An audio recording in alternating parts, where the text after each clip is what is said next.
इस वक्त की बड़ी खबर आपको बता रहे हैं। बिहार के मुख्यमंत्री नीतीश कुमार इन दिनों समृद्धि यात्रा में हैं और सुपौल से उन्होंने एक ऐसा ऐलान कर दिया है जिससे बिहार के राजनीतिक गलियारों में सुगबुगाहट तेज कर दी है। आपको बता दें, उनके ऐलान के बाद से सीएम के चेहरे को लेकर सस्पेंस और ज्यादा तेज हो गया है और इस बीच अब ऐसा लग रहा है कि वो सीएम का पद छोड़ने के मूड में दिखाई नहीं दे रहे हैं। इस मामले में ज्यादा अपडेट के साथ मेरे साथ जुड़ रहे हैं मेरे सहयोगी नवेंदु जी। सर, जो नीतीश कुमार ने ऐलान किया है उसके बाद से तो ऐसा लग रहा है कि सीएम की कुर्सी इतनी जल्दी छोड़ेंगे नहीं। देखिए, नीतीश कुमार ने क्या ऐलान किया है वो दर्शकों को बताएंगे, लेकिन बड़ी खबर यह है कि नीतीश कुमार अपनी समृद्धि यात्रा को लेकर आज दूसरे दिन अररिया पहुंच चुके हैं और वो दोपहर में किशनगंज भी पहुंचेंगे और दोनों जगहों को करोड़ों की सौगात दे रहे हैं। आप देखिए कि कल वो सुपौल में थे, फिर मधेपुरा गए, रात्रि निवास उन्होंने वहीं किया अपने मित्र ललन सराफ के घर, जो जेडीयू के एमएलसी भी हैं। लेकिन नीतीश कुमार लग रहा है कि पहली बार मुख्यमंत्री बने हैं। जिस तरह से वो उत्साहित नजर आ रहे हैं, जिस तरीके से महागठबंधन पर हमले कर रहे हैं और एनडीए सरकार के कामकाज को गिना रहे हैं। आपने जिस ऐलान का बात किया है वो ऐलान है कि नीतीश कुमार ने बिहार के जनता से सीधा सीधा संवाद किया है और कहा है कि जो वादा एनडीए सरकार ने किया है वो हम पूरा करेंगे। हम 1 करोड़ सरकारी नौकरी रोजगार देंगे। हम 92 लाख गरीब परिवार को 2-2 लाख रुपए की मदद देंगे। आप सोचिए कि नीतीश कुमार जो अब जाने वाले हैं, जिनके बारे में कहा जा रहा है कि राज्यसभा, और ये उनकी अंतिम यात्रा बताई जा रही है, क्या कोई मुख्यमंत्री इस तरीके से कहेगा कि मैंने जो वादा किया है वो मैं पूरा करूंगा, 1 करोड़ लोगों को नौकरी रोजगार दूंगा?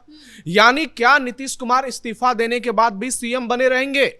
टेक्निकली तौर पर समझने की जरूरत है। मान लीजिए नीतीश इस्तीफा दे भी देते हैं, लेकिन जिस तरीके से उनका रुख नजर आ रहा है, लग रहा है कि नीतीश कुमार कंप्रोमाइज करने के मूड में नहीं है। नई सरकार जो बनेगी वो उनके हिसाब से बनेगी, नया मुख्यमंत्री जो होगा वो उनकी पसंद का होगा और नई कैबिनेट जो होगी वो नीतीश के हिसाब से काम करेगी। अंदर की खबर है कि जेडीयू ने बीजेपी से बहुत बड़ी मांग कर दी है कि जेडीयू के पास अब सारे वही मंत्रालय चाहिए नई सरकार में जो आपके पास है। अगर आप मुख्यमंत्री बनाएंगे तो डिप्टी सीएम जेडीयू का होगा। आपके पास जितने मंत्रालय हैं वो सब जेडीयू के पास आएंगे, क्योंकि अगर गठबंधन में हमने आपकी शर्तें मानी है तो आपको भी हमारी शर्तें माननी पड़ेगी। क्योंकि अगर जेडीयू का मुख्यमंत्री था तो तमाम बड़े मंत्रालय बीजेपी के पास थे। ऐसे में अब आपके पास अगर मुख्यमंत्री होंगे तो तमाम बड़े मंत्रालय जेडीयू को देने होंगे।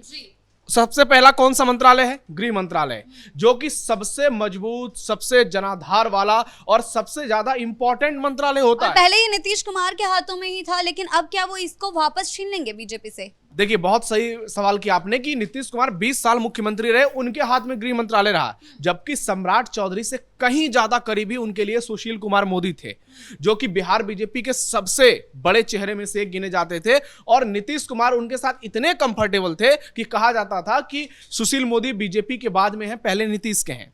दोनों की बॉन्डिंग इतनी तगड़ी थी कि उसकी जितनी भी तारीफ की जाए वो कम है।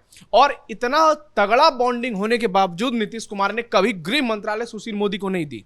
उसके बाद इस बार आप देखिए, कहा जा रहा है कि नीतीश कुमार को पहले से आभास हो गया था कि बीजेपी उनके साथ खेल करेगी, इसलिए उन्होंने जानबूझकर गृह मंत्रालय छोड़ दिया, क्योंकि उनको पता था 2, 4, 6, 8 महीने में उनको मुख्यमंत्री की कुर्सी से हटने को कहा जाएगा, तो फिर वो अपनी बार्गेनिंग कैपेसिटी में आ जाएंगे कि अभी तो मैंने चलो छोड़ दिया है, अब बीजेपी का सीएम है, गृह मंत्रालय हमें चाहिए। तो बिहार में बहुत बड़ा खेला होने जा रहा है। इतनी आसानी से जो तस्वीरें नजर आ रही है, लग नहीं रहा है कि बहुत आसानी से सब कुछ हो जाएगा, बीजेपी का सीएम भी बन जाएगा। बीजेपी का सीएम बन सकता है, लेकिन नीतीश कुमार, आपने कहा कि कुर्सी छोड़ने के मूड में नहीं है। बिल्कुल, अगर बीजेपी का भी मुख्यमंत्री होगा, आप देखिए सम्राट चौधरी क्या बयान दे रहे हैं। उनके साथ ही इसी समृद्धि यात्रा में कल जहां से नीतीश कुमार बड़ी बड़ी बातें कर रहे थे, वहां से उसी मंच से सम्राट चौधरी कह रहे थे कि नीतीश कुमार ही नई सरकार के कप्तान होंगे, उन्हीं की अगुवाई में काम होगा। यानी नीतीश और सम्राट ने लगभग तय कर लिया है। यह दावा किया जा रहा है कि नीतीश ने यह तय किया है कि सम्राट ही मुख्यमंत्री बनेंगे और सरकार को नीतीश कुमार चलाएंगे। यानी जो लोग उनके मेंटल हेल्थ पर सवाल उठा रहे हैं, जो लोग उनके बुढ़ापे को लेकर सवाल उठा रहे हैं, लग रहा है कि नीतीश कुमार अभी उनकी सबसे बड़ी राजनीतिक पारी बाकी है। जी सर, क्या नए मंत्रिमंडल के विस्तार के दौरान कुछ तनातनी देखने को मिलेगी? देखिए, तनातनी देखने को मिल सकती है, इस बात की संभावना है, क्योंकि जितने भी बड़े मंत्रालय हैं, चाहे वो गृह मंत्रालय है, उसके अलावा राजस्व मंत्रालय है, भूमि सुधार है जो विजय सिन्हा उनके पास है, मंगल पांडे के पास स्वास्थ्य मंत्रालय है, तो कई अहम पीडब्ल्यूडी मंत्रालय बीजेपी के पास है जो पहले नितिन नवीन के पास था, फिर बाद में विजय सिन्हा को और विजेंद्र यादव में बांटा गया। तो आप देखिए कि अब जेडीयू के पास जो मंत्रालय हैं, चाहे शिक्षा मंत्रालय हो, बड़े मंत्रालय हैं, वित्त मंत्रालय हैं, ये फिर बीजेपी को चले जाएंगे। लेकिन सवाल यही है, क्या बीजेपी नीतीश कुमार की शर्त मानेगी? क्योंकि अब तक तो लग रहा है कि बीजेपी डोमिनेट कर रही है, बीजेपी का वर्चस्व है, लेकिन अगर नीतीश अड़ गए तो उसके बाद क्या होगा, यह सवाल बहुत बड़ा है। और इस सवाल पर गौर करने की इसलिए जरूरत है क्योंकि बिहार में आप कभी सियासी उलटफेर से इनकार नहीं कर सकते हैं। क्योंकि आप देखिए अभी तेजस्वी यादव किस तरीके से ताल ठोक रहे हैं कि अंतिम सीट जो है वही जीतेंगे। उनका बयान सामने आया है कि अगर हमारे पास संख्या बल नहीं होता तो हम अपने कैंडिडेट का नॉमिनेशन वापस ले लेते। यानी ये भी महागठबंधन की तरफ से खेला चल रहा है कि अगर नीतीश नाराज होंगे तो उनको साधने की कोशिश करेंगे। बहुत सारे विधायकों पर डोरे डाले जा रहे हैं। आईपी गुप्ता का बहुत बड़ा बयान आ गया है कि जेडीयू में भगदड़ मचने वाली है, कई लोग महागठबंधन में शामिल होंगे। तो बिहार की सियासत में इस वक्त जो समीकरण नजर आ रहे हैं, उस समीकरण को देखकर लगता है कि अभी असली खेला बाकी है। सर, लालू की बेटी यानी कि रोहिणी आचार्य ने तो पहले ही कह दिया कि समृद्धि यात्रा मत बोलिए, इसको विदाई यात्रा बोलिए। लेकिन जिस तरह से हुंकार भर रहे हैं नीतीश कुमार, लग नहीं रहा है कि ये उनकी विदाई यात्रा है। वो एक लाइन है कि आगाज ऐसा हुआ है तो अंजाम कैसा होगा। आप सोचिए कि नीतीश कुमार जो रिटायरमेंट मूड में आ चुके थे, जिस दिन ये खबर आई कि उनको राज्यसभा जाना है, बताया जा रहा है, जो सूत्रों के हवाले से खबर मिली है, अंदर की जानकारी सीएम के आवास की, कि नीतीश कुमार ठंडे मूड में आ गए थे, वो नाराज हो गए थे, उन्होंने कामकाज लगभग छोड़ दिया था। लेकिन अचानक से 2 दिन के बाद वो एक्टिव हो गए, वो फिर से दौरे करने लगे। क्योंकि नीतीश को दौरे के लिए जाना जाता है। जब से उन्होंने कमान संभाली, आपने देखा समृद्धि यात्रा का दूसरा फेज उन्होंने फौरन निकाल दिया मुख्यमंत्री बनने के बाद। और अब तीसरे फेज में जिस तरीके से वो बयान दे रहे हैं, जिस तरीके से हमले कर रहे हैं और बिहार की जनता को बता रहे हैं कि भाई मैं नीतीश कुमार हूं जिसने बिहार की तस्वीर को बदल दिया है। वो अपने बयान में कह रहे हैं कि आप देखिए कि एक समय था कि वो जब चला गया तो अपनी पत्नी को बना दिया। लालू यादव के बारे में कह रहे हैं, और उनके समय में कोई काम नहीं हुआ है, उन लोगों ने कोई काम नहीं किया। नीतीश जिस तरीके से बोल रहे हैं वो सीधे बिहार के उन वोटरों को कनेक्ट करेगा जो जेडीयू के कैडर वोटर हैं। सर, एक तरफ नीतीश कुमार यात्रा में, दूसरी ओर निशांत कुमार भी हम देख रहे हैं, वो भी दौरे करने के लिए जा रहे हैं। उन्होंने भी कहा है कि मैं भी तरह तरह के 38 जिलों का दौरा करूंगा और जानूंगा, बिहार की जनता से संवाद करूंगा। तो आखिर जेडीयू को मजबूत करने के लिए रणनीति अपनाई गई है। देखिए, कई लोग कह रहे थे कि जेडीयू कमजोर हो जाएगी, जेडीयू टूट जाएगी, कुछ का विलय आरजेडी में होगा, कुछ का बीजेपी में होगा। लेकिन यहां खेला को जो है लॉन्ग टर्म पे समझने की जरूरत है। नीतीश तो मजबूत नजर आ ही रहे हैं, निशांत को लाकर भी उन्होंने एक बहुत बड़ा मास्टर स्ट्रोक खेल दिया है कि अब जेडीयू के पास नीतीश भी हैं और निशांत भी हैं। ऐसे में विधायकों के लिए आरजेडी में जाना इतना आसान नहीं होगा। महागठबंधन के लिए चुनौती होगी, बीजेपी के लिए बड़ी चुनौती होगी कि पहले तो सिर्फ नीतीश कुमार से डील करते थे, अब निशांत से डील करेंगे। और राज्यसभा अगर नीतीश चले भी जाते हैं, जाना तय ही है, तो ऐसा नहीं है कि राज्यसभा जो है वो 1 साल में खत्म हो जाएगा। 6 साल का टर्म होता है, तो नीतीश कुमार अचानक से इस्तीफा नहीं दे देंगे, अभी रिमोट कंट्रोल अपने हाथ में रखेंगे। इसलिए बीजेपी को सावधान रहने की जरूरत है। बिहार में बहुत बड़ा खेला हो सकता है, ऐसा दावा किया जा रहा है। बाकी कोई इस खबर की पुष्टि बिल्कुल भी नहीं कर रहा है कि ऐसा हो ही जाएगा, लेकिन इस बात की सुगबुगाहट तेज है। आप देखिए कि बिहार में नीतीश कुमार अचानक से ऐलान करते हैं कि जब उनका फेयरवेल की उनकी तैयारी चल रही थी कि हम समृद्धि यात्रा करेंगे, और एक दिन में 3 दिन 4 दिन का शेड्यूल है, 5 दिन का शेड्यूल है, और 6 जिले का 7 जिले का दौरा कर रहे हैं, सीमांचल के इलाके का दौरा कर रहे हैं जहां से अभी अमित शाह गए हुए हैं।